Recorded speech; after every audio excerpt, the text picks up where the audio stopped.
Let's talk Tanya for the 17th of Shvat. Today we begin chapter 25 in Tanya, and in this chapter we are going to conclude the short way.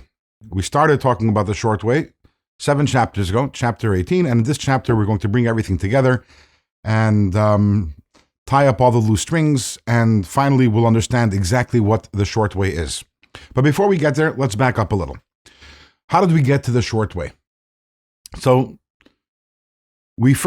in Tanya, we spoke about the long way. The long way is the path of overcoming the animal soul through using the mind and meditating and contemplating and creating feelings, creating excitement and passion and love. And we're just, when it comes to doing mitzvahs, we're excited about it. We're in love with God. That is the long way. However, as the Alter Rebbe said in the beginning of chapter 18, this is not for everyone.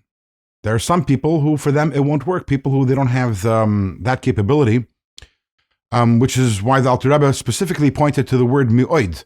The pasuk says, "Kikarev elecha hadavar mi'oid," that doing all the mitzvahs and studying Torah is something which is mi'oid, very, very accessible to everyone. But how can we say it's very accessible if it requires this incredible mind work? So instead, we started talking about this alternate path, what we call the short way, which relies on the ava mesoteres, the hidden love, which is within every single one of us. And now we can understand the word mi'oid, the word very. Yes, it's very practical, because this doesn't require of us to create any feelings, create anything new. It's actually all it asks of us is to be in tune with who we are. After all, because we are Jews, we have this love for God, an extremely powerful love, to the point that we would actually even give up our life not to be separated from God. So all we have to do is be in touch with ourselves. So what does that actually require? On a simple level, all that means is we need to get rid of the insanity. As we discussed in the previous days of Tanya, there is this ruach shtus, there's this insanity in which we delude ourselves and we convince ourselves that I could do this small sin, not a big deal. My connection to God, it will survive this. I still remain connected to God. And that's insanity, because the truth is, as we discussed in the previous days, every single time we do an avera, that is tantamount to idolatry. At the moment when we're doing the sin, we are as disconnected from God as if we were actually worshiping an idol at the moment. So as long as we take away what we'd call that arbitrary red line that we have, we'd say, okay, up until here I can do. And I'm still Jewish, I'm still connected to God. But if I pass that red line, if I bow down to an idol, then suddenly I become disconnected. But that's a fake and arbitrary red line. If we can get rid of that red line, then we connect ourselves to the truth.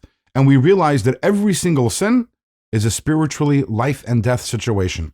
And just like I would give up my life not to worship idolatry, an idol, not to commit idolatry, the same thing is also, I have to be that committed to not doing any sin. So once again, this is not about meditating and contemplating and creating some sort of feelings for God. It's simply about being in tune with who we are, getting rid of the insanity, and understanding that every single sin is a spiritually life and death situation. That is the short way, and by being in touch with that, that is how we avoid doing sins. Now, that's when it comes to doing that which is wrong and avoiding doing that which is wrong. How about mitzvahs? How do I motivate myself to do a mitzvah when I'm feeling lazy?